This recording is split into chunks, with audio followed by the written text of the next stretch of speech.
Plate chutney తీసురా. చట్నీయా? వట్టి చట్నీ చేసుకుంటావా? పట్టించి తలం చేసుకుంటా, నీకెందుకు తీసురావా? ఎవడండి హోటల్ కొత్తలో ఉన్నాడు. వెళ్ళి 15 ప్లేట్ ఇడ్లీ పెట్టరా. 15 ప్లేట్లు ఇడ్లీయా? ఏంటా మెక్కుడు? డైరీ ఫారం గొట్టులాగా నా కంటి ముందట మెక్కబోకరా. ఆకలిగా ఉంది, 4 పీకేస్తుంది.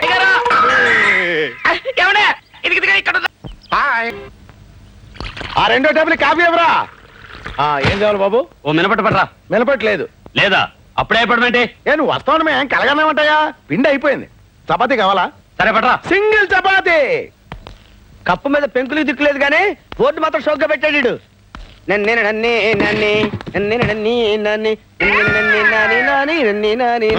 చెప్పవా? ఏం చెప్పమంటావా? కాశీ మందులు కలిసి చెప్పమంటావా? నువ్వు తినేదేంటో చెప్పవా? నీ దగ్గరే ఉందో చెప్పవా? ఇడ్లీ ఉప్మా చపాతీ. ఇడ్లీ ఎంత? 3 రూపాయలు. చట్నీ ఫ్రీ. ఫ్రీ. ఉప్మా 5 రూపాయలు. చట్నీ ఎంత? ఫ్రీ. ఫ్రీయా? అయితే 2 ప్లేట్ చట్నీ తీసురా. చట్నీయా? వట్టి చట్నీ చేసుకుంటావా? పట్టించి తలం చేసుకుంటా, నీకెందుకు తీసురావా? ఎవడండి హోటల్ కొత్తలో ఉన్నాడు. రే ఇస్తాను నీకు చిన్న జలక్ పట్రా చెప్తా. ఈడవ్వ ఈ చిదంబరం గారి హోటల్లో చపాతీ తినడం కంటే పాత హవాయి చెప్పు పీకు తినడం better. Thank you.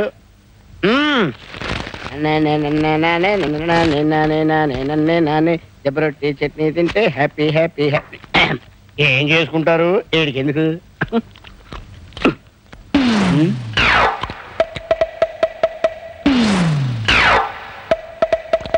Chidambaram, Chidambaram, ఏంటి ఆంబోతులు అలా అరుస్తున్నావు?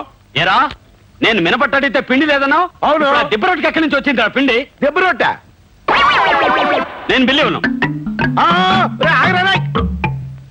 రై నీకు దెబ్బ రొట్టె ఎక్కడి నుంచి వచ్చిందా? ఎక్కడి నుంచి రావడం అంటే ఇంటి దగ్గర నుంచి తెచ్చుకున్నావు. ఇంటి దగ్గర నుంచి తెచ్చుకున్నావా? అవును.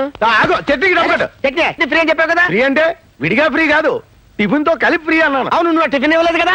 టిఫిన్ నా దగ్గర టిఫిన్ అడగలేదు కదా. చట్నీ ఫ్రీ అని చెప్పావు కదా. చట్నీ టిఫిన్ తో చెప్పారు కదా. చట్నీ ఫ్రీ అన్నావు కదా. చట్నీ ఫ్రీ ఫ్రీ అని చెప్పి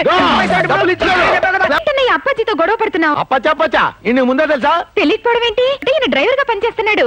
నన్ను ప్రేమించాడు, శోభనం కూడా చేసుకుంటాడు. ఉప్పు శోభనం కాదే, పెళ్లి. పెళ్లి తర్వాత నా చెల్లెల్ని పెళ్లి చేసుకున్నాడు డ్రైవరు బ్రోకరు కాదురా, ఎదురు కట్నం ఇచ్చే గొప్పోడు. పిచ్చి పిచ్చి వేషాలు వేసామంటే చెప్పు దిగిపోద్ది. పళ్ళేస్తారు బావా. పీకేగల అప్పులేదు చెప్పలేదు. లోపలికి వెళ్ళి పప్పు రూపో ప్రేమ కాలేదు తొక్కేగల. పెద్ద రాకుమారిని ప్రేమించేసి ఏం తింటావో చెప్పు. ఇడ్లీ ఉందా? ఉన్నాయి బాబాయ్. ప్లేట్ ఎంత? 3 రూపాయలు. ఆకులో పెడతారా ప్లేట్లో పెడతారా? ప్లేట్లో. అది మామూలు ప్లేట్లో కాదు, స్టీల్ ప్లేట్లో. మంచి నీళ్ళు కూడా ఇస్తాం ఫ్రీగా, స్టీల్ గ్లాసులు. అది చిదంబరం హోటల్ స్పెషాలిటీ. ఆహా, నీ మాట మీద నా నమ్మకం ఏంటి? ఈ చిదంబరం మాట అంటే మాటే. అంత పెద్ద మాట మీద నిలబడేవాడు అయితే ఇదిగా ఈ కాగితం మీద సంతకం పెట్టవా? ఏంటిది? Promissory note. ఎందుకు? ఎందుకంటే తీరా నేను తిన్న తర్వాత నువ్వు రేట్లు పెంచేస్తారా? చి మాట తప్పడం మా వంశంలోనే లేదురా. అంత పెద్ద గొప్ప రోజు అయితే సంతకం పెట్టవా? పెట్టు పెట్టు, దమ్ముంటే పెట్టవా? మనిషి మీద మనిషికి నమ్మకం ఉండాలిరా. ఏదో సంతకం ఒకటంటే 3 పెట్టండి రా బావా. ఇప్పుడు నీ వంశం మీద నాకు నమ్మకం కుదిరింది బావా. గది వెళ్ళి 15 ప్లేట్ ఇడ్లీ పెట్టరా. 15 ప్లేట్లు ఇడ్లీయా? నువ్వు తిన్నాకే? లేదు, మా దొడ్లో గేదెలు కేయడానికి. చెత్తవాగుడు ఆ పెళ్లి పట్టరావా? ఇలా ఇదిగా మామూలు ప్లేట్లో తీసుకొస్తామో అందులో స్పూన్లో తీసుకురా. చేతితో తింటే మనకు అలవాట్లేదు. వెళ్ళి వెళ్ళవా? ఎలుగుతాడండి వెళ్ళమంటే. బాబు ఏం బాబు? వాష్ బేసిన్ ఎక్కడ? చేతికే ఉంది, మొత్తం నాకేసావు కదా. చొక్కా దురిసేసుకుని వెళ్ళు. వాష్ బేసిన్ ఎక్కడ అంటే చొక్కా దూసుకోమంటారేటి? కాలే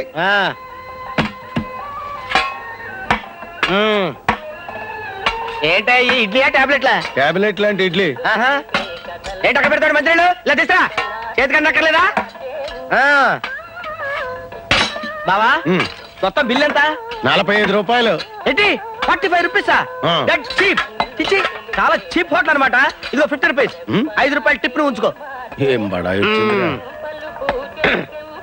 అమ్మాజీ ఈ గోల్డ్ సంచిగా తెరిచి పట్టుకో. అది అట్ట పట్టుకో. 1 ఇందులో 3 పెట్ట మరి.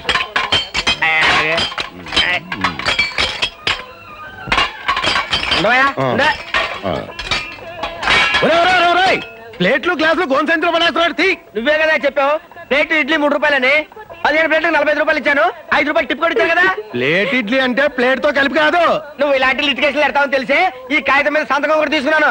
ఈ కాగితం కోర్టులో వేసాను అనుకో, నిన్ను తీసుకెళ్లి జైల్లో పెడతారు. అప్పుడు మీ ఇద్దరు జరగదు.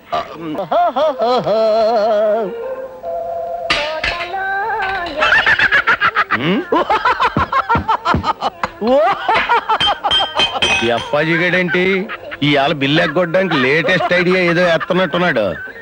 చెత్త ఏంట్రా నవ్వు పిశాచాలు ఏడుస్తున్నట్టు? రాత్రి నాకు ఒక కళ వచ్చింది. ఆ కళ నీకు చెప్తే ఆత్మహత్య చేసుకుంటావు బాబాయ్. ఏమి చేసుకోను గానీ చెప్పు. ఒకవేళ నేను చెప్పడం మొదలు పెడితే మధ్యలో ఆపేస్తావు బాబాయ్. నేనేమి ఆపను గానీ చెప్పు. ఒకవేళ ఆపమంటే? నేను ఆపమన్నా. ఒకవేళ ఆపమంటే నీ ఇష్టం వచ్చిన పని నేను చేస్తానయ్యా. చేస్తావా? హ్మ్. చేస్తావా? చేస్తాను. నీ చెల్లించి పెళ్లి చేస్తావా? ఆ? ఆడు చేయకపోతే మేము దగ్గర నుంచి చేయిస్తాను, నువ్వు చెప్పవయా. ఆ ముక్క చిదంబరం గాని చెప్పమాను. చేస్తాను చెప్పు. అయితే విను. రాత్రి కల్లో మీ నాన్న పందులు తోలుకుంటూ కనిపించాడు. మీ అమ్మ ఊర కుక్క లాంటి నిన్ను, గిన్నెకోడి లాంటి మీ చెల్లిని కని పెంచలేక వీధుల్లో అమ్మా అమ్మా అని అడుక్కుతుంటుంది. చి చి చి చి. అప్పుడు మురుక్కుంటల్లోను పెంట కుప్పల మీద గజ్జి కుక్కలా తిరిగాయి నీకు ఆ? మీ నాన్న రంబలాంటి అమ్మాయినికి పెళ్లి చేశాడు. శోభనం రోజు రాత్రి నలుగురు రాక్షసులు నీ పెళ్ళాన్ని ఎత్తుకుపోయి ఒకళ్ళ తర్వాత ఒకళ్ళు, ఒకళ్ళ తర్వాత ఒకళ్ళు, ఒకళ్ళ తర్వాత ఒకళ్ళు, ఒకళ్ళ తర్వాత ఆపు.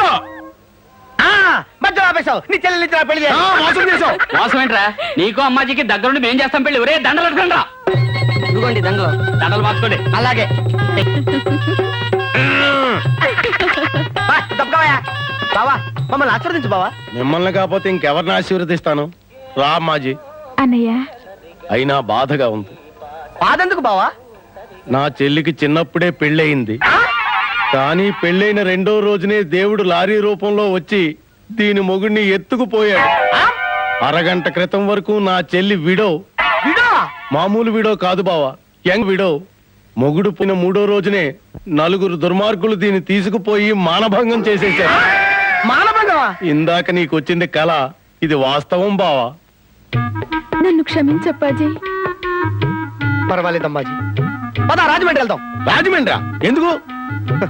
అక్కడ పవిత్ర గోదావరిలో నేను అమ్మాజీ స్నానం చేసి పవిత్రంగా మా జీవితాన్ని ఆరంభిస్తాం. నీలో శ్రీకృష్ణుడు కనపడుతున్నాడు బావా. వినాయకం ఎక్కడ మా డాడీ? ఏమోనండి, ఒంటి నిండా రోగాలే. ఏ ట్రీట్మెంట్ లో ఉన్నాడో ఏమో. డాడీ డాడీ అదిగో ఈ గుంపులోంచి వినపడింది. ఈ బూచలోనే ఆ బూచోడు ఉంటాడు, చూస్తా ఉండండి. అయ్యగారు అయ్యగారు. ఆయన మా అయ్యగారు ముఖం ఇంత అందంగా ఎందుకుంటది. అయ్యగారు ఏమండి? అయ్యగారు అయ్యగారు అయ్యగారు అయ్యగారు ఏమండే? ఇది ఇక్కడ ఉన్నాడు. హాయ్. ఇతను మా డాడీయా? పుట్టి 25 ఏళ్ళయింది. ఇప్పుడు మీకు ఈ అనుమానం రాకూడదు బాబు. ఎవరన్నా వింటే బాగుండదు.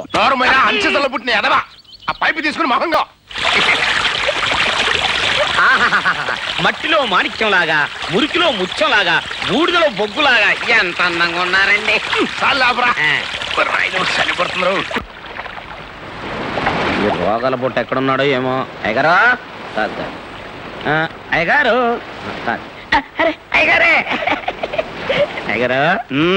ఆ పై జానడు కూడా పూర్తి చేస్తే శ్మశానం సెటప్. నోటికొచ్చినట్టు కుయిపోక.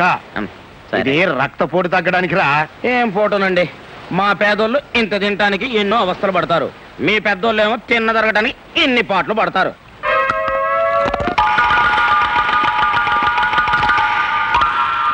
ఏంటా మెక్కుడు? డైరీ ఫారం గొట్టులాగా నా కంటి ముందట మెక్కబోకరా. ఆకలిగా ఉంది, నాలుగు పీకేస్తుంది. ఆకలి పట్టుకోవటానికి మంచి కథ చెప్పనా? కథలు చెప్పడం నీకు అలవాటే కదా, చెప్పు. మరే అనగనగనగనగా ఒక ఊళ్ళో బాగా డబ్బున్న మారోజు ఒక ఆయన ఉన్నాడు. ఆయనకి ఎంత సంపాదించినా తృప్తి లేదండి. ఇదేదో నా కథలాగా ఉందట్రా. అబ్బా, సెంటర్ లో చేంజ్లు ఉంటాయండి, మధ్యలో బ్రేక్ లేకండి మీరు. ఆయన పేరు అలెగ్జాండర్ అండి. దేశాలు గెలిచిన తర్వాత చివరికి చచ్చిపోయేటప్పుడు ఒక చిన్న కోరాడటండి. ఏమని? నేను చచ్చిపోయిన తర్వాత నన్ను పాతి పెట్టేటప్పుడు నా చేతులు ఇలా బయటికి పెట్టి పాతి పెట్టమన్నాడటండి. దేనికి? ప్రపంచాన్ని జయించిన అలెగ్జాండర్ పోతూ పోతూ వట్టి చేతులతోనే పోయాడని జనానికి తెలియడానికి. అవును రే. ఈ కథ నాకెందుకు చెబుతున్నట్టు? ఎందుకంటే ఉన్నదాంతో తృప్తి పడక ఇంకా సంపాదించాలని, ఉన్న ఒక్కగానొక్క కొడుకును జైలు పాలు చేసుకుని చెప్పు దెబ్బలు తిన్న మీ బుద్ధి మారాలని. జ్ఞానోదయం అయిపోయిందిరా. ఇక నేను ఆగలేను. నా చేతులు బయటికి తినన్నా నా ఆస్తిలో సగం నీకు రాసిచ్చేస్తా. థ్యాంక్స్ అండి. మీ ఒంటెన్ని రోగాలున్నా మీ మనసు మాత్రం వెళ్ళండి. అనండి. ఎందుకంటే కొట్టారు నాకు ఎంత స్టోరీ చెప్పి ఆస్తిలో సగం ఇస్తానని అనగానే అంటే మీద పడతా కుక్కలాగా నిన్ను.